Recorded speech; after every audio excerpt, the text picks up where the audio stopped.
I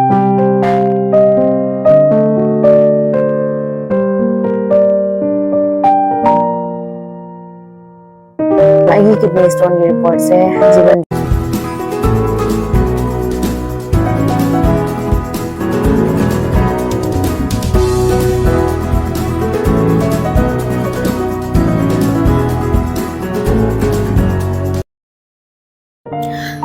Noktada mayam wekok nona kromjari mayam asidi ai husband ga aiga silchar da aigi kidney stone leibado sonography amuk tawthusi haina chatpani aigi kidney gi stone se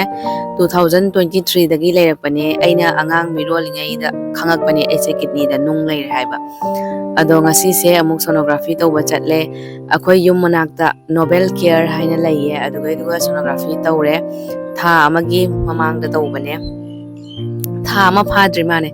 aduga amuk tawthokpada 8.8 leirame haina aise wakhal nungaitre bako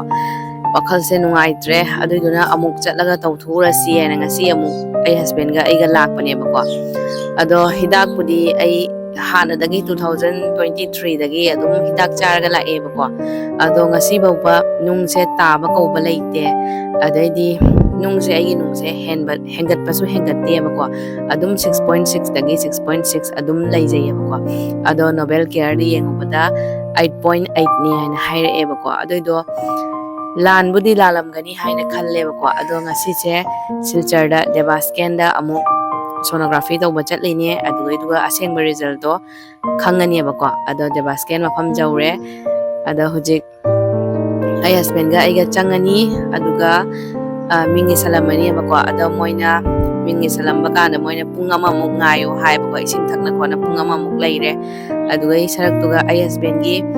gari gi akoi gi chemical magi kai kai pochai lawni haina lawri bako ai autor manung da ngai leire autor se sungasi akoi jumana kini reserve tawraga purakpani bako gari mathang chatpado wani haina gari se reserve tawra purakpani ngasi numit ki oina ado amuk change pung ama phare bako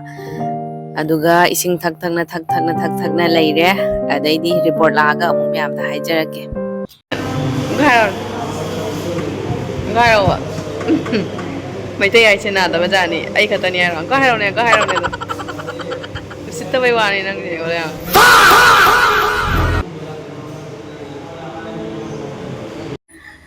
mayam ngasidi sonography tawdoini aina chak su kai sum chadre bako ising dane mayam ngasai dei thak na leiri se chak su lamana loire haujik se pung ama tasilaktore bako mi su khak ya mayam te baskin siga sonography tawbagi ni aina laknari ba mayam se ko aduna ngai bada ware haujik ai maming kaure bako aduna ai changage mayam ai gi damakta sorda khoirambiyo report se pungkhai muk leiraga phangani hai mayam duna anakpada chak chabagi hotel ama yengine ai husband wodi yumdagi chak khara chare bako ai di sonography tawdoini aina kai sum chadri mayam haujik pungama makhai ani tasalaktore chak yam lame bako aduna hotel ama da change akoi gari thoriba inaupa ga ai husband ga tawraga aduna chak su minute pun hena change chak ngai bada aduna hai mai ama tha ga din le bako Ma'am, 2023 dagi aina sonography tawraise 6.6 da aigi nung se layabako ado angkamuk Nobel Care da tawbada mu 7.3 ana haire mamanga ado handa angkamuk tawbada mu 8.8 ana haire bako ado ma'am Nobel Care da test tawbase paisa manga tatwe achumba result di kaisum phangdre bako 6.6 da laiba nung se bu ma'am 8.8 ni ana haire di karama mina wakhal nungai doino ma'am akoina test tawise mayam asengba result to khangningba damakta ne bako ado asengba result to phangdraga di utpat haijalaga di karama mina wakhal nungai gani natra mayam ado aigi da sunatana akoi don cha magi su adum test tawba kanda hemoglobin test tawba da bu mayam likna haire bako ado atopa mafam da mu test tawba da mu result do mana de ba kaishum bako aduna mayam Nobel Care se aigi oina di mathang dagi tawjararoi lapasu lamna silchar da dum chalaga tawrani bako ado ngasigi result sigi matungina mayam ai haijarake yum yoraga mayam ai 2023 dagi aigi sonography report mayam do mathang yengalake Nobel Care se mayam yam sathina oidre bako ado su ai proof adum pijarake mayam akoi chang hinjang sulae ꯑꯩꯒꯤꯅ ꯔꯧ ꯊꯣꯡꯕ ꯑꯣꯏꯅ ꯂꯧꯒꯦ ꯔꯧ ꯊꯣꯡꯕꯁꯦ ꯂꯥꯛꯇ꯭ꯔꯦꯕꯀꯣ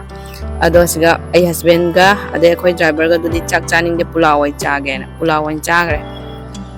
ꯔꯧ ꯊꯣꯡꯕ ꯑꯣꯏꯅ ꯑꯩꯗꯤ ꯆꯥꯔꯦ ꯆꯥꯛꯁꯨ ꯌꯥꯝ ꯁꯥꯊꯤꯅ ꯂꯥꯝꯃꯦꯕꯀꯣ ꯆꯥꯛ ꯍꯤꯟꯖꯥꯡꯒꯩꯁꯨ ꯃꯌꯥꯝ ꯍꯥꯎꯔꯝꯗ꯭ꯔꯦ ꯁꯤꯒꯤ ꯍꯣꯇꯦꯜꯁꯦ ꯃꯤ ꯀꯅꯥꯝ ꯆꯪꯉꯝꯗꯦꯕꯀꯣ ꯑꯩꯈꯣꯏꯅ ꯃꯤ ꯀꯅꯥꯝ ꯆꯪꯗꯦ ꯐꯔꯦ ꯑꯩꯈꯣꯏ ꯆꯥꯎꯔꯒꯦꯅ ꯆꯪꯕꯕꯨ ꯃꯤ ꯀꯅꯥꯝ ꯆꯪꯗ꯭ꯔꯤꯁꯦ ꯃꯌꯥꯝ ꯍꯥꯎꯇꯕꯒꯤ ꯑꯣꯏꯔꯝꯃꯦꯕꯀꯣ ꯌꯥꯝ ꯁꯥꯊꯤꯅ ꯍꯥꯎꯔꯝꯗ꯭ꯔꯦ ꯃꯌꯥꯝ ꯑꯗꯨꯁꯨ ꯆꯥꯛ ꯂꯥꯝꯃꯕꯅꯤꯅ ꯎꯄꯥꯏ ꯂꯩꯇꯅ ꯑꯗꯨꯝ ꯀꯤꯠ ꯆꯥꯔꯦ ꯑꯗꯣ ꯃꯌꯥꯝ 2023, 24, 25, 26 ꯑꯩꯅ ꯁꯣꯅꯣꯒ꯭ꯔꯥꯐꯤ ꯇꯧꯈꯤꯕꯒꯤ ꯔꯤꯄꯣꯔꯠ ꯃꯌꯥꯝꯗꯣ ꯂꯣꯏ ꯄꯨꯝꯅꯃꯛ ꯌꯦꯡꯍꯟꯖꯔꯛꯀꯦ ꯑꯩꯒꯤ ꯅꯨꯡꯁꯦ ꯃꯆꯥꯁꯨ ꯄꯣꯛꯇꯦꯕꯀꯣ ꯑꯗꯨꯝ 6.6ꯗꯒꯤ 6.6 ꯑꯗꯨꯝ ꯂꯩꯌꯦꯕꯀோ ꯑꯗꯣ ꯅꯣꯕꯦꯜ ꯀꯦꯌꯔꯗ ꯇꯦꯁ ꯇꯧꯕꯗ ꯃꯃꯥꯡꯗ ꯑꯃꯨꯛ 7.3 ꯃꯨꯛ ꯍꯥꯏꯕꯤꯔꯛꯑꯦ ꯑꯗꯩ ꯍꯟꯗꯛ ꯑꯃꯨꯛ ꯇꯦꯁ ꯇꯧꯕꯗ ꯑꯃꯨꯛ 8.8 ꯃꯨꯛ ꯍꯥꯏꯕꯤꯔꯛꯑꯦꯕꯀꯣ ꯑꯇꯣꯞꯄ ꯃꯐꯝꯗ ꯇꯦꯁ ꯇꯧꯕꯗꯗꯤ 6.6ꯗ ꯑꯗꯨꯝ ꯂꯩꯌꯦꯕ ꯑꯩꯒꯤ ꯅꯨꯡꯁꯦ ꯑꯗꯨꯒꯤ ꯄ꯭ꯔꯨꯐꯁꯨ ꯑꯩ ꯑꯗꯨꯝ ꯄꯤꯖꯔꯛꯀꯦ ꯉꯁꯤ ꯃꯌꯥꯝ ꯑꯩꯈꯣꯏꯗꯤ ꯌꯥꯝꯅ ꯄꯩꯁꯥ ꯂꯨꯄꯥ ꯄꯥꯏꯕ ꯃꯤꯁꯨ ꯅꯠꯇꯦꯕꯀꯣ ꯑꯗꯨꯗꯨꯅ ꯃꯌꯥꯝ ꯑꯁꯦꯡꯕ ꯔꯤꯖꯜꯇꯣ ꯈꯪꯅꯤꯡꯉꯦ 1,100 ꯇꯤꯡꯉꯒꯤ ꯁꯣꯅꯣꯒ꯭ꯔꯥꯐꯤ ꯇꯧꯔꯒ ꯑꯁꯦꯡꯕ ꯔꯤꯖꯜꯇꯣ ꯐꯪꯗ꯭ꯔꯗꯤ ꯃꯌꯥꯝ ꯊꯋꯥꯏꯁꯦ ꯅꯨꯡꯉꯥꯏꯒꯗ꯭ꯔꯅꯦ ꯑꯗꯣ ꯆꯨꯝꯖꯧꯔꯒ ꯌꯦꯡꯍꯟꯖꯔꯛꯀꯦ ꯑꯗꯨꯒꯤ ꯄ꯭ꯔꯨꯐꯇꯨꯁꯨ ꯃꯌꯥꯝ ꯑꯩꯒꯤ ꯍꯟꯗꯛꯀꯤ 8.8ꯒꯤ ꯔꯤꯖꯜꯠꯁꯦ ꯇꯥꯕꯗ ꯑꯩꯗꯤ ꯑꯣꯄꯔꯦꯁꯟ ꯇꯧꯔꯒ ꯂꯧꯊꯣꯛꯑꯅꯤ ꯍꯥꯏꯅ ꯑꯩ ꯍꯁꯕꯦꯟꯒ ꯑꯩꯒꯁꯨ ꯌꯨꯝꯗ ꯈꯟꯅꯕꯅ ꯂꯣꯏꯔꯦ ꯃꯌꯥꯝ ꯅꯪꯅ ꯑꯩꯉꯣꯟꯗ ꯅꯨꯡꯁꯦ ꯑꯗꯨꯝ ꯊꯝꯕꯤꯔꯤꯁꯦ ꯀꯩꯒꯤꯅꯣ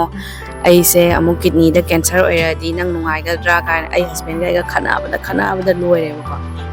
ꯑꯗꯣ ꯑꯩ ꯍꯁꯕꯦꯟꯅ ꯅꯪꯒꯤ ꯅꯨꯡꯗꯣ ꯃꯆꯥ ꯄꯣꯛꯇꯕꯅꯤꯅ 6.6ꯅꯤꯅ ꯑꯗꯨꯝ ꯇꯥꯕꯁꯨ ꯌꯥꯏ ꯍꯤꯗꯥꯛ ꯆꯥꯔꯒ ꯌꯦꯡꯁꯤ ꯌꯥꯝꯅ ꯍꯥꯏꯗꯤ ꯑꯣꯄꯔꯦꯁꯟ ꯇꯧꯕꯗꯨꯁꯨ ꯐꯠꯇꯦ ꯈꯣꯠꯇꯦ ꯍꯥꯏꯗꯅ ꯑꯩꯁꯦ ꯈꯥꯡꯅ ꯂꯩꯕꯅꯦꯕꯀꯣ ꯑꯗꯣ ꯃꯌꯥꯝ ꯉꯁꯤꯒꯤ ꯔꯤꯖꯜꯠꯁꯦ 6.1ꯗ ꯂꯩꯔꯝꯃꯦ ꯃꯌꯥꯝ ꯀꯣ ꯑꯗꯣ ꯅꯣꯕꯦꯜ ꯀꯦꯌꯔꯁꯦ ꯃꯌꯥꯝ ꯑꯩꯒꯤ ꯑꯣꯏꯅꯗꯤ ꯄꯨꯔꯥ ꯊꯥꯖꯕ ꯃꯥꯡꯉꯦ ꯃꯇꯨꯡ ꯃꯅꯥꯎ ꯃꯌꯥꯝ ꯁꯤꯔꯁꯨ ꯅꯣꯕꯦꯜ ꯀꯦꯌꯔꯗ ꯑꯩ ꯆꯪꯉꯔꯣꯏꯅ ꯈꯜꯂꯦꯕꯀꯣ ꯄꯨꯔꯥ ꯊꯥꯖꯕꯁꯦ ꯑꯩꯒꯤ ꯃꯥꯡꯈ꯭ꯔꯦꯕ ꯍꯜꯂꯣ ꯃꯌꯥꯝ ꯖꯨꯝ ꯌꯧꯔꯦ ꯑꯗꯣ ꯍꯥꯟꯅꯒꯤ ꯔꯤꯄꯣꯔꯠ ꯃꯌꯥꯝꯁꯨ ꯌꯦꯡꯉꯝꯕꯅꯦ ꯑꯗꯨꯒ ꯉꯁꯤꯒꯤ ꯔꯤꯄꯣꯔꯠꯁꯤꯁꯨ ꯌꯦꯡꯉꯝꯕꯅꯦꯕꯀோ ꯑꯗꯣ ꯃꯌꯥꯝꯗ ꯌꯦꯡꯍꯜꯂꯛꯀꯦ ꯃꯊꯪ ꯔꯤꯄꯣꯔꯠꯁꯤꯡꯁꯦ ꯍꯥꯟꯅꯗꯒꯤ ꯑꯣꯏꯅ ꯑꯗꯨꯝ ꯌꯦꯡꯍꯜꯂꯛꯑꯒꯦꯕꯀꯣ ꯑꯗꯣ ꯊꯥ ꯑꯃꯒꯤ ꯃꯃꯥꯡꯗ ꯑꯩꯅ ꯅꯣꯕꯦꯜ ꯀꯦꯌꯔꯗ ꯇꯦꯁ ꯇꯧꯔꯤꯑꯕꯀꯣ ꯑꯗꯣ ꯅꯣꯕꯦꯜ ꯀꯦꯌꯔꯒꯤ ꯔꯤꯄꯣꯔꯠꯁꯦ ꯈꯔ ꯁꯣꯏꯑꯕꯀꯣ ꯑꯗꯣ ꯑꯗꯨꯝꯈꯔ ꯈꯦꯠꯅꯩꯌꯦꯕꯀꯣ ꯈꯔ ꯑꯗꯨꯝ ꯖꯥꯝꯅ ꯍꯥꯏꯖꯜꯂꯦꯕ ꯃꯣꯏ ꯄꯣꯏꯟꯗꯣ ꯑꯗꯣ ꯌꯦꯡꯍꯜꯂꯛꯀꯦ ꯑꯗꯨꯝ ꯈꯦꯠꯅꯕꯗꯣ ꯃꯌꯥꯝ ꯑꯩꯒꯤ ꯀꯤꯗꯅꯤ ꯁ꯭ꯇꯣꯟꯒꯤ ꯔꯤꯄꯣꯔꯠꯁꯦ ꯖꯤꯕꯟ ꯖꯣꯇꯤꯗ ꯍꯥꯟꯅ ꯇꯦꯁ ꯇꯧꯔꯨꯕꯗ ꯀꯤꯗꯅꯤ ꯁ꯭ꯇꯣꯟꯁꯦ 6.6 ꯂꯩꯔꯝꯃꯦ ꯑꯗꯩꯗꯤ 2024ꯗ ꯅꯣꯕꯦꯜ ꯀꯦꯌꯔꯗ ꯑꯃꯨꯛ ꯌꯦꯡꯕꯗ 7.3 into 6.6 mm ꯍꯥꯏꯅ ꯂꯩꯔꯦ ꯁꯤꯗꯅ ꯑꯃꯨꯛ ꯈꯔ ꯆꯥꯎꯔꯦꯀꯣ 2024ꯗ ꯑꯗꯩꯗꯤ 2025ꯗ ꯗꯦꯕꯥꯁꯀꯦꯟꯗ ꯌꯦꯡꯍꯜꯂꯦ ꯗꯦꯕꯥꯁꯀꯦꯟꯗ ꯌꯦꯡꯍꯟꯕꯗ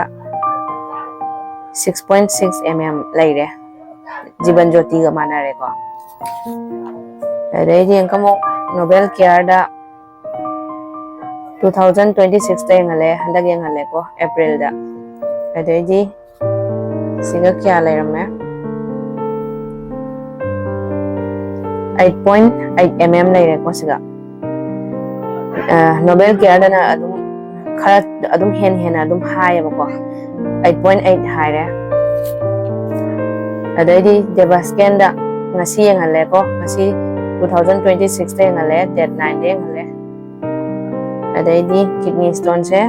6.1 layramme hojikana hidak chari ni mem ai 6.6 dagi 6.1 mm layramme ba ko ado karambana chumino khangde ado next da devasken da sujengalaroi Nobel care da sujengalaroi atopa pham do ine yengalane ba ko adu bai ko kai hairke habdo mem haijarakke kari haining ba lai Kita bana ultrasound massage mesmo. kari haining ba lai ge Não sou. Ang hakito si abdi baskan pas ro. kamba phasa pa ngasi do ba Nahara so baskan to ke. kari ma do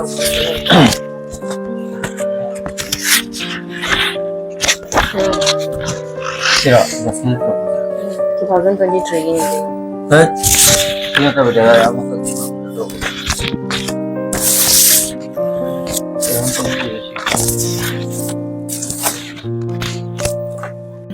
ꯃꯌꯥꯝ novel ꯀꯦꯌꯔꯗ sonography ꯇꯧꯕꯁꯦ ꯑꯁꯤꯃꯗꯤ ꯈꯪꯉꯦꯕꯀꯣ ꯑꯗꯨꯝ ꯈꯔ ꯑꯗꯨꯝ ꯍꯦꯜꯂꯦꯕꯀꯣ ꯃꯥꯏ ꯃꯁꯤꯡꯁꯦ exact ꯑꯣꯏꯗꯦꯕꯀꯣ 6.6 ꯂꯩꯔꯝꯕꯗꯣ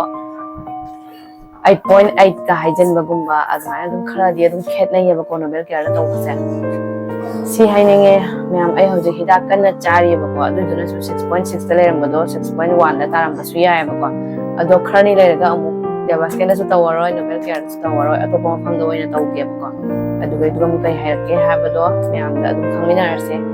ꯉꯁꯤꯗꯤ ꯋꯥꯕꯅꯁꯨ ꯂꯣꯏꯔꯦ ꯁ꯭ꯋꯥꯏꯁꯤꯗ ꯑꯩ ꯕ꯭ꯂꯣꯒꯁꯦ ꯂꯣꯏꯁꯤꯟꯖꯔꯒꯦ ꯃꯌꯥꯝ ꯉꯁꯤꯒꯤꯗꯤ ꯀꯥꯏꯅꯔꯁꯦ